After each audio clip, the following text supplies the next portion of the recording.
Hi guys! Good morning everyone and happy Monday po sa ating lahat. Ayan, lalong-lalo na po sa ating mga manonood saan sulok man kayo ng mundo. Mega love shoutout po sa inyong lahat. Sana po ay nasa mabuti kayong kalagayan. So, eto na naman po si Kapitana ni Heights. Ang magbibigay na naman po ng opinion, reaction at point of view at marami po naman ang maiinis dito sa reaction ko. So, ayan guys, no. Nung nakaraang araw, no, last week, no, nag-reaction ako tungkol doon sa 19 boxes na pinadala kay Jomar, no? And maraming salamat sa Kalingap community kasi napapansin nyo talaga ako. Kasi kung ibang mga reactor dyan, parang hindi nyo naman pinapansin, no? Wala lang yan, no? Actually, no? Pero bago ang lahat, no? Doon sa mga Jomcar supporters, humihingi po ako ng sorry sa inyo kung medyo nasaktan kayo doon sa ibang reaction ko. Pero as far as I know, wala naman ako masamang sinabi doon, guys, no? Wala naman ako, hindi ko naman binabas si Jomar, no? Hindi ko naman binas yung sponsor. Actually, nagpasalamat pa nga ako at binigyan ko nga ng recognition at appreciation yung sponsor at saka kay Jomar. Sabi ko nga, 'di ba? Pasalamat ka, pinagkakatiwalaan ka ng mga sponsors, 'di ba? Wala naman ako masamang sinabi. Doon lang sa isa. Nasabi ko, I smell something fishy. Nagtataka ako bakit kay Jomar pinadala. Doon talaga, nakurot talaga yung puso nyo doon. Sabi ko sa inyo, no, diyan sa Kalingap, kailangan talaga yung sasabihin mo dyan, puro positibo. Kailangan talaga, way ng pagre-reaction nyo dyan is yung medyo may bola-bola ang dating, na medyo may papuri, no? Bawal ka magbigay ng opinion at reaction mo dyan na negatibo, hindi swak sa pandinig at sa panlasa nila kasi kukuyugin ka talaga. Doon sa sinabi ko na I smell something fishy, nagtataka ako. Nagtatanong po ako doon, bakit kaya kay Jomar pinadala? Kasi, di ba dyan sa Kalingap, may rules kayo dyan na bawal direct sa beneficiary, no? Bawal mag-direct sa beneficiary. Kaya nga dati na-issue sila ni Joy, sila ni Beyonce, ni Carla, kasi nga no, ini-issuean sila dyan na yung mga sponsor nagda-direct na sa kanila kasi bawal. Kaso lang, nakalimutan ko na vlogger pala ang beneficiary nyo dyan. Nakalimutan ko na vlogger pala, charity vlogger pala si Jomar, which is beneficiary nyo rin sa Jomcar, di ba?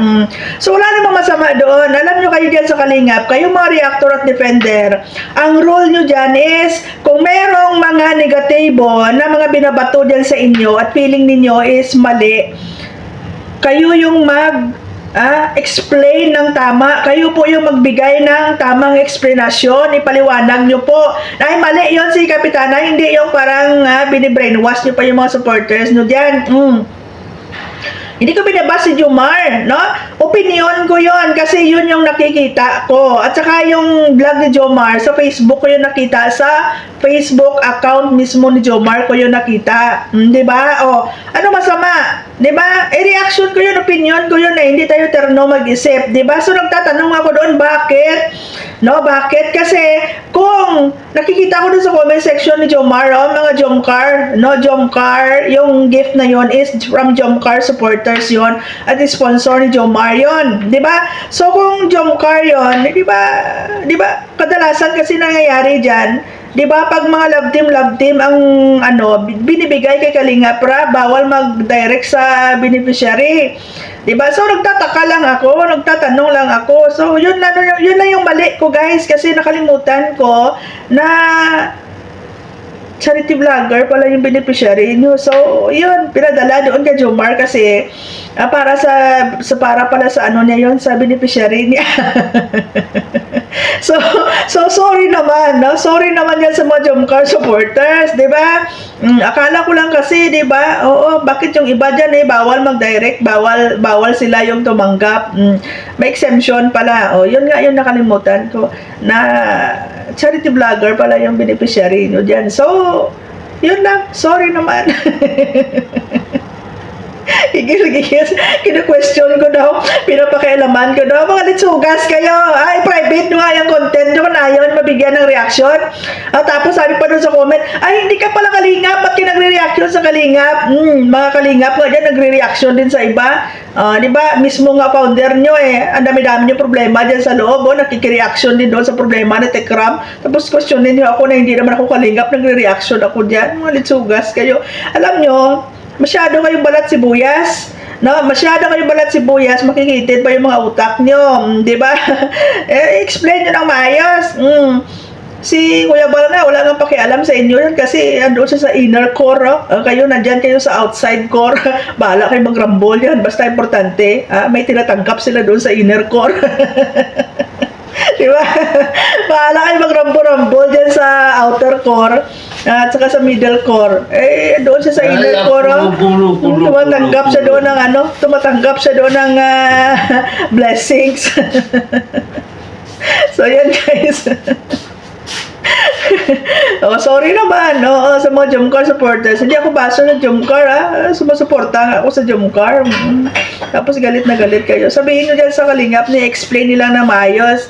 Ako lang yung naging boses ng karamihan, pero I'm sure marami din naman ang nagtataka, nagtatanong dyan. Nagkataon lang na si Kapitana yung naging spokesperson, di ba? Ayan. So, maraming salamat guys. And, ayan, abangan nyo pa yung susunod nating reaction. Marami pa tayo reaction din guys, di ba? Nakapublic di ba? Natural lang yan. Once na i-public mo yung content mo, ibig sabihin, binibigyan mo ng consent yung mga tao na magkomento, magbigay ng kanilang opinion at kanilang mga point of view dyan sa kino-content nyo, di ba? Anong klase na nakapublic yung content nyo tapos ayaw nyo bigyan ng reaction? Isako nyo, igarapon nyo. Alam nyo kayo dyan ng mga reactor, defender, at saka sa mga supporters na rin ng Kalingap. Pasalamat nga kayo. Kasi merong mga kagaya namin na mga antay na masasabi natin mga distractor nyo dyan sa loob ng community nyo. Kasi pag wala kami, kayo yung mga nagrarambol dyan, kayo yung mga nagbabanatan dyan. Di ba mas pangit yun? Mas maganda yun na yung binabanatan ninyo, yung mga antay at saka mga wala dyan sa loob ng community ninyo. Kasi kung kayo nagbabanatan dyan, ang pangit ng imahe ng Kalingap. So, mas okay na yan na merong mga kagaya rin sa Joel Salcedo, sila ni Kapeso, no? Sila ni, kung sino pa dyan, no? Si Ate Malu. Di ba? At least, yung attention nyo, nababaling dito sa amin, na talagang masasabi mo talaga ng mga kritiko ng Kalingap, no? Kasi, pag wala kami, kayo yung nagbabanatan yan para lang may ma-content kayo. Diba? Nakakahiya, no? Para lang for the views, for the content. Kayo yung nagbabanatan kahit na napapahiya nyo na yung community nyo. Diba? Wala kayong pakialam kung pinag-uusapan yung community nyo. Wala kayong pakialam kung napapahiya nyo yung community nyo. As long as mayroon kayong makontent dyan, sige, banat, balahuraan. Na kayo lang din naman magkakasama dyan sa loob, no? Diba? Ang lumalabas nyo, parang inuuto nyo yung mga supporters nyo, yung mga viewers nyo, no? Wala kayong pakialam kung nagkakaroon ng emotional damage or emotional torture yung mga supporters nyo. Kala, balahura, banat nyo dyan. Importante, may makontent kayo araw-araw. So, mas mabuti na yan na merong mga kagaya namin na isa sa mga, sabi natin, mga distraction sa loob ng community nyo para sa amin mabaling yung attention nyo. Diba? Kaso lang, hindi naman kami kagaya nyo. Hala, mura ng mura. Ganun lang yan, na? So, ayan guys. So, maraming salamat po at marami pa tayo mga gagawing mga reaction dyan. Di ba? Pag yung iba nga yung may dyan, may issue sa pera, halos gilgilin yung leg niya. Pero kung dyan sa loob, sa inner core. Pero pag sa inner core ang magkaroon ng issue, halos na lang pangtakpan nyo, halos na lang dipahan nyo, halos na lang kumutan nyo para hindi makita, hindi mapag-usapan. No? Pero pag yan sa outside core may issue ng pera, ay kulang na lang talaga ibitin nyo ng patiorek. Araw-arawin nyo, agahan at tanghalian, almusal nyo, i-content nyo. Na wala naman ibang nakinabang kundi community nyo, no? Yung taong na-issuehan nyo sa pera, halos gilgilin nyo yung liig niya, pero sino ba nang benefits noon? Diyan lang din naman sa inner core. Ito talaga ito. Maraming salamat guys and God bless everyone.